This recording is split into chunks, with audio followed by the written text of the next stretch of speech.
bisoudrome. Le bisoudrome. Le bisoudrome. Le bisoudrome. Le bisoudrome. Le bisoudrome. Vous écoutez le bisoudrome. Le bisoudrome. Le bisoudrome. Vous écoutez le bisoudrome.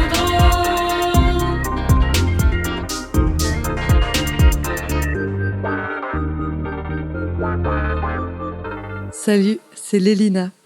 Aujourd'hui, je vous retrouve avec un nouveau micro-trottoir, enregistré cette fois-ci au Forum des associations à Lille. La question était, est-ce que vous vous êtes déjà embrouillé au sujet de l'argent ? Bonne écoute. Parlons de cette personne qui à l'époque était mon mec, qui travaillait, venait d'un milieu plutôt populaire et moi moins que lui. Et il m'a donc dit est-ce que je peux vivre chez toi ? Bon, j'étais amoureuse, c'est cool. Bah ouais, viens vivre chez moi, ça tombe bien. Est-ce que juste tu peux me prêter de l'argent pour la bouffe ? Parce que j'ai pas de thunes. Ok, pas de souci, on va te prêter de l'argent pour la bouffe. Ok, j'ai pas de meubles non plus. C'est pas grave, de toute façon tu habites chez moi, donc tout va bien. Et puis à la séparation, alors avant la séparation, le loyer c'était pour ma poche. Bref, j'ai tout payé. Et il est parti avec des meubles à moi. Voilà. Merci encore. Alors, c'était en 2019. J'avais emprunté de l'argent à un ami. Pas emprunté de l'argent, mais j'avais vendu une voiture. La marque de voiture, c'était quand même quelque chose. Il m'avait dit, je te rends de l'argent dès que je récupère. Au début, il m'a dit que j'ai de l'argent dans mon compte, mais je peux pas retirer d'un coup. Moi, je voulais pas de virement parce que j'avais acheté la voiture en espèces. Je voulais acheter une autre voiture à côté. Il m'a dit, je peux pas le retirer. Je dis, ok, on a fait les papiers, les déclarations, tout ça. Quelques jours plus tard, il m'a dit, il n'y a pas de l'argent. Parce qu'il dit, t'as pas de preuve, rien, tu m'as vendu la voiture, c'est comme si je te payais. L'histoire, ça passait, ça continuait, jusqu'à il y a janvier 2024.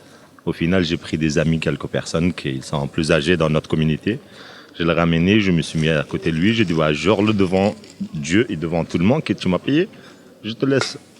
Il m'a dit non, je ne peux pas jurer sur la vie de mes enfants. Oui, j'ai de l'argent, mais il a raconté une histoire que j'étais énervé parce que tu m'as vendu une voiture qui n'était pas en bon état, alors qu'il y avait le contrôle technique, tout. Et au final, jusqu'à aujourd'hui, il reste de l'argent un petit peu, qu'il ne m'a toujours pas rendu. C'est le message pour lui. J'avais une amie, moi je lui payais tout comme on peut le faire entre amis, sauf que elle et moi nous sommes partis à Amsterdam et à Amsterdam j'ai vu des petits comportements assez bizarres où quand elle me payait quelque chose elle me demandait de lui rembourser, chose que moi je ne faisais pas.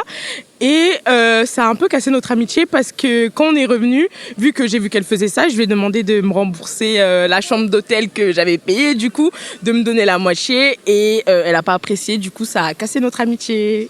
Voilà. Donc c'est malheureusement au décès de mes grands-parents. Il s'agit de se répartir l'héritage. Donc c'est toujours des conflits assez terribles. Mais j'ai une famille très nombreuse du Nord avec mes grands-parents ont eu 7 enfants et mon père était le dernier né et le dernier arrivé autour de la table au moment où il s'agissait de se séparer les biens. Donc c'est-à-dire qu'il n'avait eu le droit à rien du tout simplement. Oh, c'était pas très gênant, on n'en avait pas particulièrement besoin, il aurait juste récupéré quelques mémorias. Mais l'anecdote qui est plus ou moins embêtante ou gênante, c'est qu'un de mes oncles a décidé de vendre la maison le plus rapidement possible et il a trouvé un moyen de la vendre avec un notaire pour la vendre en billets de vin. Et donc il s'est ramené pour séparer l'héritage du prix d'une maison entre 7 enfants avec des billets de vin. Voilà, donc c'était assez choquant et mon père a mis pas mal de temps pour les écouler, les billets de vin. Voilà. La semaine dernière, je me suis fait escroquer avec les SMS frauduleux. Donc renouvellement de carte bancaire, j'étais en réunion. Du coup comme une conne, j'y vais et j'ai pas forcément regardé ce que c'était. J'ai mis mes codes et voilà, c'était fait. En fin de journée, il y a un gars qui s'est fait passer pour l'agent du Crédit Agricole et il avait déjà toutes mes informations, tout ça. Donc je me suis dit c'est vraiment le gars du Crédit Agricole. Mais non, c'était pas ça. Du coup On a parlé. Il m'a donné des nouveaux codes et des bénéficiaires à ajouter. On a dû aller sur WhatsApp pour tout faire en direct, en partage d'écran. Le lendemain, il m'avait dit que je devais pas toucher à mon compte, tout ça. Et du coup, je l'ai pas fait. Et le lendemain, j'ai quand même appelé ma banque au cas où. Et ils m'ont dit non, mais vous venez tout de suite. Je me suis fait escroquer de 2700 €. Voilà. Et je suis en démarche administrative depuis maintenant 1 semaine. Enfin, c'est chiant, c'est long. Et la police, c'est vraiment des bâtards aussi. Voilà. Des fois, quand on va au resto entre collègues ou entre potes, on prend juste le plat qui nous intéresse, on n'a pas trop faim, on est bien avec ce plat, pas d'entrée, pas de dessert, un plat, un café, c'est tout. Et il y a tous les collègues ou les potes qui prennent le plat, l'entrée, dessert, double dessert et tout. Et puis à la fin, au moment d'aller payer, on divise chacun de manière équitable, quoi. Enfin, donc, tout le monde paye la même chose. Et donc là, tu te retrouves à payer le dessert des autres. C'est pas grand-chose, mais il faut l'annoncer. Je sortais avec un garçon et au bout de 6 ans de relation, je me suis rendu compte qu'en fait, en tant que couple, on touchait les APL, mais j'étais pas au courant. C'est lui qui les empochait. Et puis, au bout de quelques années plus tard, il y a un huissier de justice qui a bloqué mon compte en banque parce qu'on devait aux APL 1 000 € et quelques, et que c'était mon copain qui recevait les recommandés de la poste, mais il me le disait pas. Et donc l'huissier, la banque, a bloqué le compte le plus fourni des deux, c'était le mien, puisqu'on était en couple. Et donc j'ai dû aller chez l'huissier qui me disait la CAF vous relance depuis des mois, et moi j'étais pas au courant, et voilà. Et comme mon copain n'avait pas de travail ni d'argent, c'est moi qui ai dû quand même rembourser la CAF. Et je l'ai pas quitté. Mais je l'ai quitté après. Alors moi, pour la petite anecdote, donc en 2018, j'ai créé une start-up en société industrielle de robotique agricole et je m'étais associé avec une personne. Dans ce cadre-là, on a sollicité un prêt d'honneur, donc de 20 000 € chacun, avec obligation de déposer sur le compte d'associé ces 20 000 €. Ce qui s'est passé, c'est que je suis allé en vacances l'été.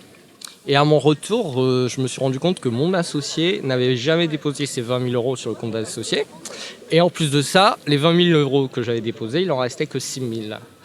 Donc, grosse embrouille, dans le sens où je suis allé le voir pour avoir des explications. Il a essayé de me rouler dans la farine en me disant que il pouvait pas faire de virement à hauteur de 20 000 €, donc c'est pour ça que il n'a pas pu le faire. Secondo, qu'il avait eu des soucis, mais qu'il allait pouvoir remettre l'argent qu'il avait dépensé pendant l'été. Jusqu'au mois de décembre, ça n'avait toujours pas été fait, donc j'ai porté plainte. On arrive dans la période de Covid, donc ça a retardé la procédure. À la première séance, il ne s'est jamais présenté. Donc on l'a reporté à une nouvelle séance. La deuxième séance, il ne s'est pas présenté. Mon avocat a demandé à plaider. À ce moment-là, donc, il y a eu plaidoirie et on attendait les résultats. On a attendu pas mal de temps parce que les tribunaux ont fermé pendant la période de Covid. Et juste après ça, donc j'ai eu gain de cause. Donc à ce moment-là, il avait 1 mois pour faire appel. Sauf que il fallait lui signifier la décision de justice et il avait disparu de tous les radars. Donc monsieur a disparu de tous les radars, la décision de justice, on pouvait pas la signifier jusqu'à qu'on trouve une adresse familiale où on envoie donc le courrier et le mois d'appel se termine. Donc pas de nouvelles. Un jour, donc en 2021, je reçois un courrier convocation de la police. Ok, donc je vais à cette convocation et donc ce monsieur a porté plainte contre moi pour abus de confiance. Et moi je vais avec la décision de justice, je m'explique devant les policiers, etc. Finalement, il ne s'est rien passé par la suite. Donc, on m'a déconseillé de rentrer en contact avec ce monsieur pour faire appliquer la décision de justice. Et ce qui s'est avéré, c'est que les huissiers m'ont demandé de payer avant de pouvoir faire leur travail, en gros, pour récupérer les sous qu'ils auraient volés. Jusqu'aujourd'hui, j'ai toujours pas récupéré ces sous et j'ai tracé un trait là-dessus. Voilà. J'étais avec un copain que j'avais rencontré à la fac, j'étais en première année d'université. J'étais en prépa intégrée aux écoles d'ingénieurs. Donc, moi, je viens de Côte d'Ivoire. Lui, il venait du Congo. Par contre, il est arrivé dans des conditions un peu plus difficiles que les miennes. Et donc, il s'est retrouvé à un moment donné durant l'année où il n'avait pas encore soldé toute sa scolarité. Et donc, il était vraiment un peu dans la merde. Et puis, un jour, comme ça, il m'en parle. Il dit, je suis un peu embêté par rapport à lui. J'ai un petit peu d'économie. J'en avais pas beaucoup quand même à l'époque parce que j'avais réussi à bosser un petit peu. Et le peu que j'avais, je me suis dit, bon, qu'est-ce que je fais? Est-ce que j'aide un copain qui vient de l'autre bout du monde comme moi? Et qu'est-ce que je fais? Et finalement, à l'époque, je me rappelle, j'avais que 800 € que j'avais réussi à mettre de côté un peu difficilement. Et du coup, je lui ai filé, quoi. Je lui ai filé complètement en espérant qu'il puisse les rembourser un peu plus tard. Bon, je me suis dit, c'est quand même un peu risqué. Si demain, j'ai un petit pépin, c'est un peu la merde. Et finalement, je me suis dit, je le fais quand même. Et donc, je l'ai fait. Et puis, quelques temps après, finalement, avec tout ce qui était relations sociales et tout ça, assistance sociale, il a réussi à avoir une aide par rapport à ça.